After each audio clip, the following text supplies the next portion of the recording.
से बहुत सारे रेगुलर व्यूअर्स हैं जो हमारी कहानियां देखते तो हैं, लेकिन आपने चैनल को सब्सक्राइब नहीं किया है। अगर आप भी उन 85% लोगों में से एक हैं, तो जल्दी से सब्सक्राइब बटन दबाओ और हाँ, लेटेस्ट थ्रिलिंग क्राइम स्टोरीज की नोटिफिकेशंस के लिए बेल आइकन दबाना मत भूलना। Holi murder case Goa.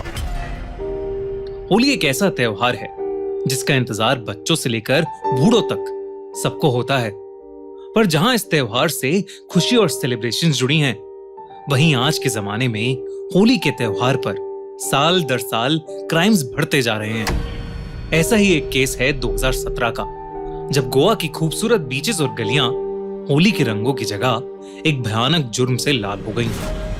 मार्च 14, 2017 होली के अगले दिन सुबह सुबह जॉन नाम का एक किसान गोवा की पैलोलम बीच के पास अपने खेत में आम दिनों की तरह फसल में पानी डालने के लिए पहुंचा। जैसे ही वो खेत के अंदर गया, उसे ढेर सारी मक्खियों के भिनभिनाने की आवाज आने लगी। उसने देखा कि वो मक्खियां एक ही तरफ इकट्ठा हो रही हैं। उसे लगा शायद वहां कोई जानवर मरा पड़ा होगा, लेकिन जैसे ही वो उस मक्खियों के झुंड के पास गया, तो उसे वहां एक लड़की की लाश मिली। वो लड़की इंडियन नहीं लग रही थी, बल्कि कोई 25-30 साल की फॉरेनर थी। उसके कपड़े फटे हुए थे और उसकी बॉडी के पास खून से सने हुए कांच के टुकड़े पड़े थे। जॉन ने तुरंत वहां पुलिस को बुलाया। पुलिस को वो बॉडी देखकर साफ समझ आ गया कि ये केस मर्डर का केस है। लेकिन पुलिस को यह समझ नहीं आ रहा था कि आखिरकार एक टूरिस्ट की ऐसी कौन सी दुश्मनी थी कि उसका इस तरह से मर्डर कर दिया गया है। क्योंकि इस इन्वेस्टिगेशन की विक्टिम एक फॉरेन नेशनल थी, तो पुलिस ने बिना देरी करते हुए इस केस की इन्वेस्टिगेशन शुरू कर दी। उस लड़की की लाश की पोस्टमार्टम रिपोर्ट से मालूम हुआ कि उस लड़की की मौत सर पर चोट और गला घोटने से हुई थी। साथ ही साथ उसके मर्डर से पहले उसे फिजिकली अब्यूज भी किया गया था। उसके साथ जोर जबरदस्ती हुई थी। आसपास लोकल से पूछताछ करके उन्हें पता चला कि वो लड़की पास में ही बीच साइड रिजॉर्ट में एक हट में अपनी ऑस्ट्रेलियन दोस्त के साथ रह रही थी। तो उसकी दोस्त ये खबर सुनकर टूट गई। उसने पुलिस की ली गई फोटो से कंफर्म किया कि वो डेड बॉडी एक ब्रिटिश आयरिश लड़की डैनियल मैकलाफ्लिन की है। भाई, मैंने होली पर अभी एक नया आईफोन लिया है। ये कैसे किया तूने? बिनोमो पर ट्रेड करके। बिनोमो एक रिलायबल ट्रेडिंग प्लेटफॉर्म है जिसमें मैं रेगुलरली इन्वेस्ट करता हूँ और यहाँ से मैंने काफी अच्छे प्रॉफिट कमाए हैं। मैं तुझे दिखाता हूँ ये कैसे काम करता है। क्या मैं यूपीआई से डिपॉजिट कर सकता हूँ? बिल्कुल। बिनोमो ऑफर करता है मल्टीपल डिपॉजिट मेथड जैसे यूपीआई, कार्ड, वॉलेट। पहले बिनोमो ऐप पर मनी डिपॉजिट करो और यहाँ हमने 4000 डिपॉजिट कर दिए। बिनोमो आपको 2 अकाउंट देता है, एक रियल और एक डेमो। मैं रियल अकाउंट पर स्विच करके एक ट्रेड दिखाता हूँ।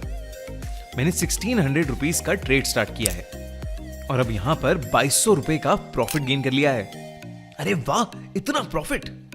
यही नहीं, तू बिनोमो पर अपने फ्रेंड्स को इनवाइट करके भी रेफरल प्रोग्राम से पैसे कमा सकता है। भाई, मुझे रेफरल लिंक देना।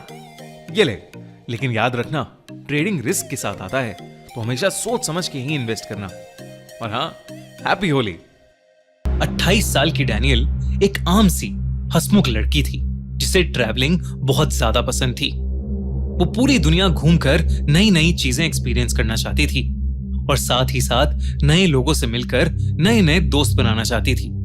वो पहले भी गोवा आई हुई थी और उसने इंडिया में एक ऑर्फनेज में काम भी किया था। इसी दौरान उसे होली के फेस्टिवल का पता चला, जिसकी उसने बहुत सुंदर सुंदर वीडियोस और फोटोज भी देखे थे।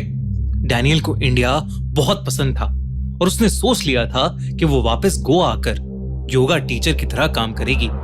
उसे इंडिया आए हुए कुछ ही दिन हुए थे, लेकिन वो इस बार पिछली बार से भी ज्यादा एक्साइटेड थी, क्योंकि वो इस बार होली के फेस्टिवल को खुद से एक्सपीरियंस करने वाली थी। डैनियल की आइडेंटिफिकेशन के बाद पुलिस ने उसके सारे दोस्तों से बात करनी शुरू की और साथ ही साथ आसपास के सीसीटीवीज की भी फुटेज देखना शुरू किया। डैनियल के सभी दोस्तों ने बताया कि उन्हें खुद समझ नहीं आ रहा था कि डैनियल के साथ ऐसा क्या हो गया, क्योंकि वो बहुत खुश मिजाज लड़की थी और उसकी कोई दुश्मनी नहीं थी। वहीं जिस दोस्त के साथ वो होली के दिन होली पार्टी में गई थी, उसने बताया कि डैनियल को पार्टी में अपनी पिछली ट्रिप से एक पुराना दोस्त मिला था। उस दोस्त के होली पार्टी में आने के बाद डैनियल उसी के साथ नाचने लगी। दोनों ने साथ में भांग पी और फिर शाम होते होते वो दोनों पार्टी छोड़कर एक साथ कहीं निकल गए। लेकिन वो आदमी था कौन? जब पुलिस ने और पूछताछ की तो उन्हें पता चला कि उस आदमी का नाम विकत भगत था। पुलिस जब विकत से पूछताछ करने के लिए उसके एड्रेस पर पहुंची तो वहां ताला लगा हुआ था। गोवा पुलिस पर फॉरेन अफेयर मिनिस्ट्री का प्रेशर भी आना शुरू हो गया था। वो हर जगह विकत को ढूंढने लगे, लेकिन वो उन्हें कहीं मिल ही नहीं रहा था। उन्होंने उसे पकड़ने के लिए स्टेट बॉर्डर्स, रेलवे स्टेशन और पोर्ट्स पर चेकिंग लगानी शुरू कर दी, लेकिन उन्हें कोई कामयाबी नहीं मिल रही थी। जहां पुलिस अपनी तहकीकात कर रही थी, वहीं डैनियल के मर्डर की खबर पूरे गोवा में आग की तरह फैल गई थी। लोकल्स और फॉरेनर्स ने कैंडल मार्चेस निकाले, सोशल मीडिया प्लेटफॉर्म्स पर ढेर सारे पोस्ट किए गए, जिसके कारण हर जगह बस एक ही बात गूंज रही थी, जस्टिस फॉर डैनियल। इसी बीच पुलिस को फाइनली विकत की लोकेशन मिल गई और उन्होंने उसे अरेस्ट कर लिया। लेकिन विकत ने डैनियल के मर्डरर होने से साफ इनकार कर दिया। वो पुलिस को बार बार ये विश्वास दिलाने की कोशिश कर रहा था कि उसने डैनियल का मर्डर नहीं किया है, पर जैसे ही पुलिस सिस्टम में विकत का नाम फाइल किया गया, कुछ और ही सच सामने आने लगा। विकत पर दूसरे स्टेट्स में पहले भी ड्रग स्मगलिंग, चोरी और फिजिकल असॉल्ट के केसेस दर्ज किए गए थे। इसके बाद विकत का फिजिकल एग्जामिनेशन हुआ। विकत के पूरे शरीर पर नाखूनों के निशान थे, जो इस बात की तरफ साफ साफ इशारा कर रहे थे कि शायद डैनियल ने अपने सेल्फ डिफेंस में विकत से बचते हुए उस पर नाखून गड़ाए हों। पुलिस बिना रुके विकत को इंटेरोगेट करती रही, क्योंकि विकत ही वो आखिरी इंसान था जो डैनियल के साथ देखा गया। इसी बीच पुलिस को एक ब्लैक बैग मिला, जो और किसी का नहीं बल्कि डैनियल का ही था। उस ब्लैक बैग में उन्हें डैनियल के कपड़ों के टुकड़े और एक चश्मे का टूटा हुआ कांच का टुकड़ा भी मिला, जिसके कुछ हिस्से मर्डर साइट से भी बरामद हुए थे। उस बैग की सभी चीजों पर विकत के फिंगरप्रिंट्स भरे हुए थे। विकत आखिरकार टूट गया और उसने बताया कि होली पार्टी में उन दोनों ने ड्रग्स कर लिए थे और विकत डैनियल को अपने साथ एक सुनसान जगह पर ले गया और ड्रग्स के नशे में उसने गलती से डैनियल का मर्डर कर दिया। विकत को अरेस्ट करके जेल में तो डाल दिया था, लेकिन उसका कोर्ट केस अभी भी चल रहा था। वहीं विकत, जो पहले भोला बन रहा था, जेल के अंदर ड्रग स्मगलिंग वापस शुरू कर चुका था। डैनियल की फैमिली को उम्मीद थी कि आखिरकार डैनियल को जस्टिस मिलेगी, लेकिन विकत के अरेस्ट होने के बाद भी उसका केस कई सालों तक कोर्ट में चलता रहा।